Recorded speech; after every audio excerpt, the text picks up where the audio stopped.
Just an hour before my sister-in-law's wedding, I went into labor, and my mother-in-law took my phone and locked me in the bathroom, saying to hold off for a while, so that I don't steal sister-in-law's spotlight and ruin her special day. A few hours later, I woke up in the hospital and my mother-in-law was begging me not to press charges, but oh boy, her face went pale when hubby announced this. My husband Richard, Rick, male 30, and I, female 29, have been blessed with a daughter 2 weeks ago. This is our first child and we are obviously very excited. Things have been very busy on our end and we are just adjusting to being parents. It's a hard shift for both of us, but we're trying our best. We don't really have much help because of what happened on the day May, our daughter, was born. It was one of the most traumatic experiences of my life and I don't think I can ever forget it. Even the happiness of May's arrival is not enough to help me shake the paralyzing fear I felt that day. I think I would have died if not for my husband's timely help. But despite the horrible event, I still feel that since it involved family, we should be a little softer with them because May is the first child in the family. But I am unsure and my judgment is clouded with all these hormones and baby duties, which is why I've come to Reddit for help. This story might be long and has a lot of characters, so please bear with me. Rick has 2 sisters, Anna and Emma, and both of them are younger than him. Anna is 28 and Emma is 24. I have a very good relationship with both of them and I think there is no animosity between us. We aren't very close since all of us are busy in our careers and don't meet that often. Emma doesn't even live in the same city as us, but we try to catch up once in a while and stay connected via texts or calls. Another important person in Rick's family, and in this story, is my mother-in-law, female, 53. While I am not on very good terms with Anna and Emma, Rachel is a different story altogether. We don't exactly see eye to eye, and I honestly think she has a problem with not just me, but with everyone. She's the biggest control freak you can imagine, and she just doesn't stop.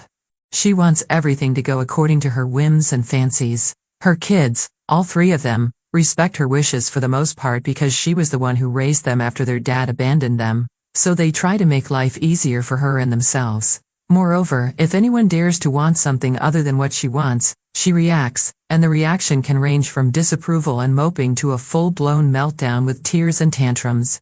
It gets difficult to deal with her, so I try to stay away as much as possible. Rick understands this. He knows his mother is problematic, so he lets me keep my distance and deal with her as I see fit. On my end, I might understand how he feels about her, even despite her controlling nature, so I let it be. She doesn't like me much, so she doesn't meddle in my life, and that suits us all. However, things got out of control a few days ago, and it was all because of her. Now, I don't think anyone can ever forgive her. On the day May was born, Anna was getting married. It was a lovely ceremony, and her husband Jonah, male, 30, is actually Rick's friend.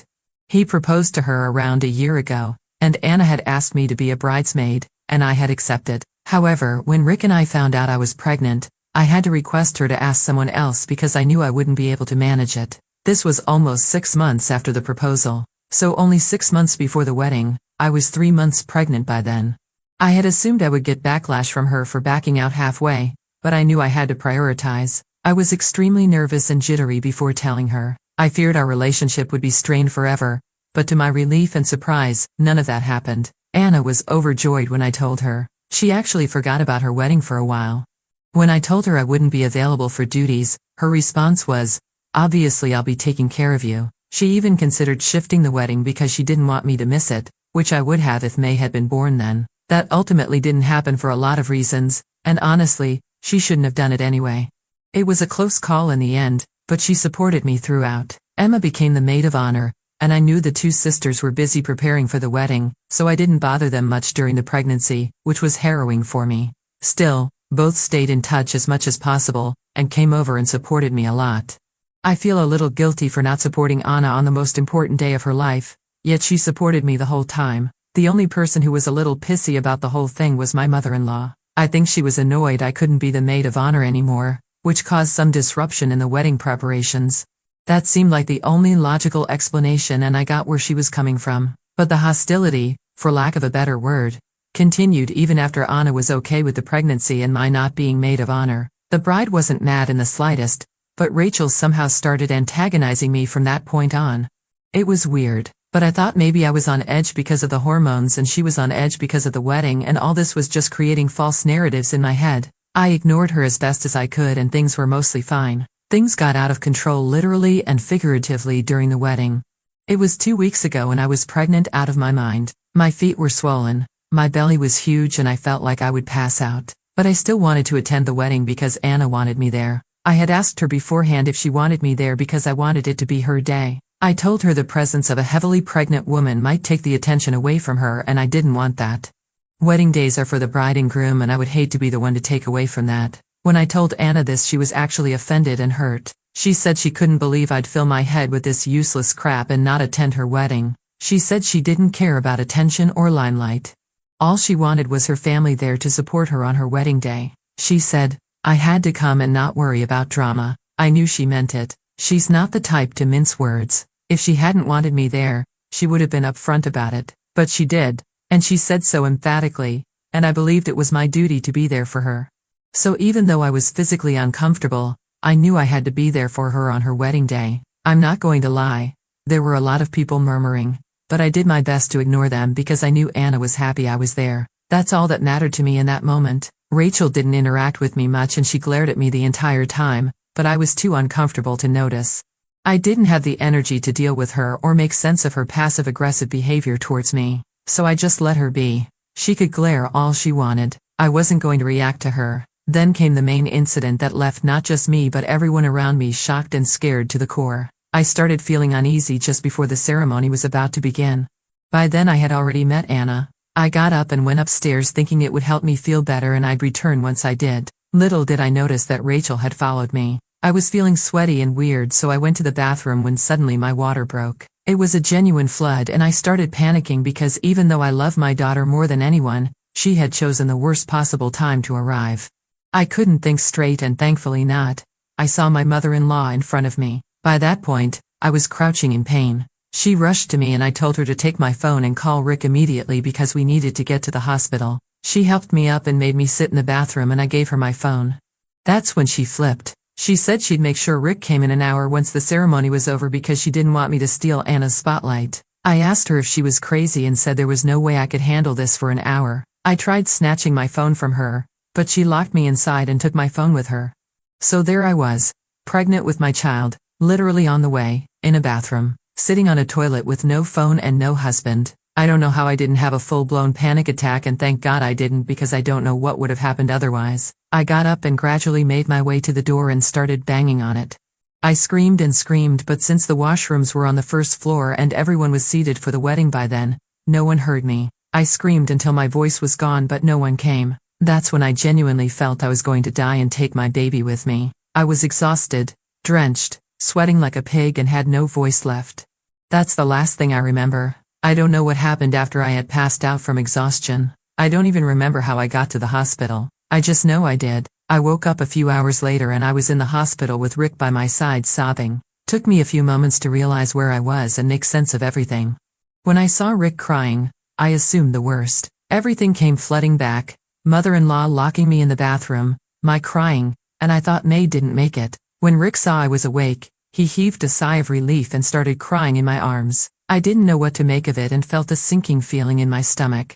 Then I saw the nurse come in with a baby girl and I heaved a sigh of relief. I honestly wanted to slap Rick for messing with me like that, but he said he wasn't messing with me. He was just relieved I was okay because I was unconscious when he found me in the bathroom. I held my daughter for the first time and I don't think I'll ever be able to forget that feeling or that any better emotion than that exists in life. I just don't think anything will ever top what I felt in those moments. Rick didn't give me any details at that point and I'm grateful for that because I didn't have the energy to deal with it. I could faintly hear some commotion outside and I asked him what was up. He said mother-in-law was outside and wanted to come in and see her granddaughter. I told him what had happened in detail. I told him what she had done, how she had endangered our daughter for no reason. I also told him there was no way I was allowing her near my daughter ever. To me, she was dead. He said he knew everything. When he discovered me in that state, she broke down and told him everything. I told him that just because she broke down doesn't mean I was going to forgive her. He laughed and said his mother was dead to him from this point on, and that he was going to press charges for life endangerment. He said he would go the legal route and make sure she was punished for what she had done.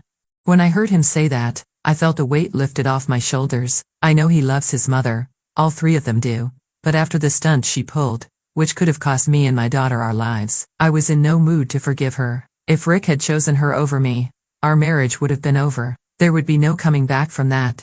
And somewhere deep down, I anticipated that he might choose his mother because despite everything, she had worked very hard to raise them. Maybe I wasn't expecting him to stand up for me the way he did, but I'm not complaining at all. If anything, it has made me love him more, if that's even possible. I asked him how the wedding went and he said it went fine. Emma and Anna were waiting for him to call so they could visit us. I asked if Anna was mad and he laughed, saying I didn't have to worry about Anna at all. She's been beaming with pride and joy, claiming that her complete family was at the wedding and that May's birth was the best gift she could have received.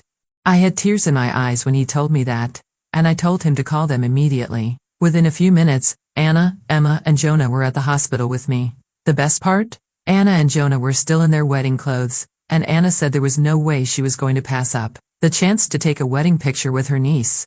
I started bawling full on, and it was such a heartwarming moment. After the picture, I apologized to Anna for ruining her day. She hugged me and said I was looking at it all wrong. I had made her day. I told her about mother-in-law's behavior ever since we announced the pregnancy, and Anna said the only thing I did wrong was not telling them sooner.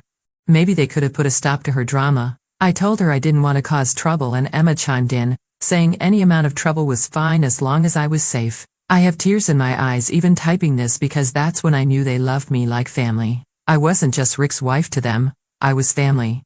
Anna is one of the best women I know. She's so secure, so happy. No wonder she is where she is today. I really don't know how Rachel is so different from her children. It's like they saw her and realized that's not what they wanted to become. It's weird, but I don't care. It was beautiful. Mother-in-law was still outside apparently and Anna had told her on her way in that she would make sure Rick and I pressed charges. Mother-in-law wanted to come in and meet May but I didn't want her anywhere near me. Anna said we needed to keep ourselves safe from her. Anna apologized to me feeling she hadn't addressed her mother's overprotective instincts or made it clear enough that she had no problem with my pregnancy. She said that if she had, maybe the incident could have been avoided. I told her she had made me feel safe and there was no way she was at fault. All the while, Rick was outside talking to mother-in-law. When I was discharged and came home with May, 2 or 3 days later, Rick told me what he and mother-in-law had talked about. He said he had informed her he would be pressing charges and that she could eat us because nothing would change that. He also told her she was never allowed in May's life. She was not her grandmother in any capacity. She chose to put my life and my unborn child's life in danger over an assumed slight that didn't even concern her. He also said all the money he had been giving her, mother-in-law was living off of Rick's and Emma's money, would be substantially reduced.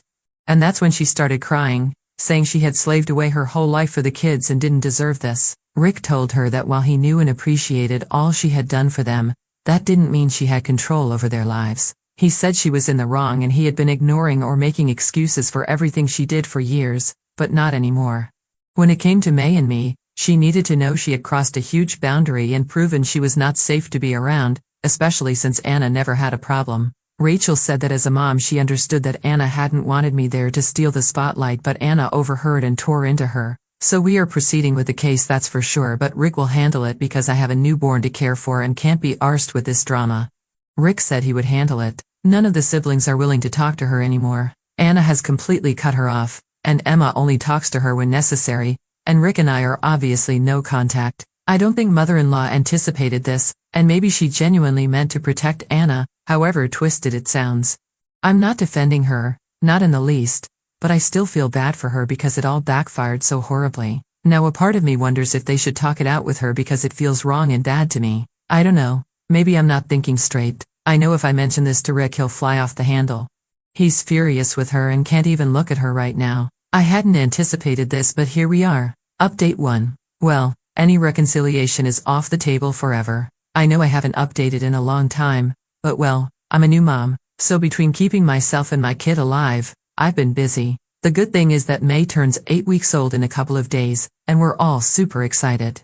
Anna and Jonah have been real sweethearts helping Rick and me a lot. Emma had to go back to work but calls almost every day. May is literally the light of everyone's eyes. They dote on her and the group chat is full of her pictures. There's been no contact with mother-in-law. I convinced Rick not to press charges because we have too much on our plate and it wouldn't serve any purpose. Rick was reluctant but he agreed because neither of us has the energy for anything else. When we told mother-in-law last week she appeared thankful. I say appeared because that woman is genuinely unhinged and she showed everyone her true colors last week. Last week Rick and I woke up at around 1 a.m. to loud banging on the door. I thought it was a robbery and I ran and hid with May while Rick went to open the door. I could hear shouting but I didn't dare come out because I didn't want May to wake up. It turns out it was mother-in-law and Rick said she was behaving like a crazy person. She kept screaming that she wanted to see May and that we couldn't keep her away. Rick said he had to threaten her with the police before she backed off. She was trying to force her way in. We immediately alerted Anna and Emma because if something was wrong with her, everyone needed to know. We were concerned, but honestly, it was for nothing. The next day, she sent us a disturbing text. She started off saying we were being nasty and horrid to her by not allowing her to see May, and we were punishing her because her only crime was being a mother. There was some more melodramatic nonsense in there and gradually her text became more unhinged. She said she had the burden of raising 3 kids and always had to juggle one kid's priorities over another and that's what she felt she had to do on May's birthday. She didn't want May to take away from Anna's day. She conveniently forgot that May was literally a fetus and Anna herself had said multiple times that she had no issue with the pregnancy. And the wedding happening at the same time. I still understood this part. What rattled me was what she said next. She said she was worried that with May in our lives, she wouldn't be as important to her kids anymore. When I announced my pregnancy, she thought Anna would be mad because that's what a normal woman would feel. But when she saw we were all excited about both the pregnancy and the wedding, she didn't like it. Basically, she was saying that she didn't like that we were all happy together with each other and for each other. She wanted us to be jealous and competitive. She said that when she realized the due date would be near the wedding, she hoped Anna would be mad at us. And maybe that May wouldn't take everyone's attention, but that didn't happen and all everyone could talk about was May. She said she felt disrespected that a baby who wasn't even born had taken her place as the uniting factor for the siblings. She said more things and was still typing when I asked Rick to block her. I told him she was deranged and unsafe for me and all of us. I've had a constant headache since seeing those messages. I can't believe a woman over 50 is in competition with a 7-week-old baby. It doesn't make sense to me. And it doesn't have to because I'm done with her. I'm done making excuses for her behavior and trying to understand her motivations. She can go to hell for all I care. We forwarded the messages to Anna and Emma and they are disturbed too. They think she might be having a manic episode and Emma said she will fly down to get mother-in-law checked at a facility. I think it's a good idea but I'm staying out of it. This behavior is crazy and I don't want anything to do with her anymore. Update 2. We have a restraining order against mother-in-law. She didn't try anything again, but we're being cautious. Emma got her tests done and spoke to both a psychologist and psychiatrist. Everything is fine with mother-in-law. She was diagnosed with generalized anxiety disorder, but that was it. The doctor said there was no underlying medical reason for her behavior and suggested Emma take her to therapy. Emma has since gone no contact. She said she was willing to help if something was wrong, but hatefulness is who mother-in-law is and she can't tolerate her anymore. I totally get that, and share the view. She might have had my sympathy and support in a few months if she had a psychiatric issue. But now that's been ruled out, we know this is who she is. There's no reconciling with that. This is why we took a restraining order. For Rick and me, May's safety is of utmost importance, and mother-in-law has proven twice she's not safe. Moreover, she has ill will towards May specifically. So we have to be even more careful they don't come into contact. I think this will be my last update and I hope I never have anything more to share about this entire episode.